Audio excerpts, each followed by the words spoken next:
So it's lovely to have you now for 1 year reunion since our very first mesh meeting, Bruno. And that's actually lovely that we see the case which we started with.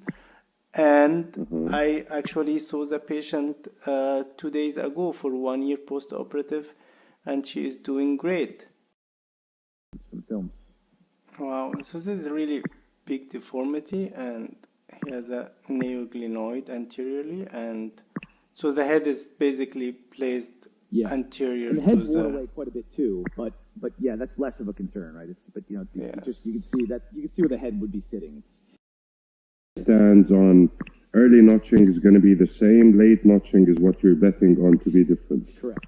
Yeah, that's what I think would be different. I know that at 2 years, I was a part of the paper for this. At 2 years, they're the same. It's equally safe. We actually saw a mildly smaller infection rate, probably because there's no dead space behind the poly, but that's not provable. It was not well powered for that, but it was interesting to say the least.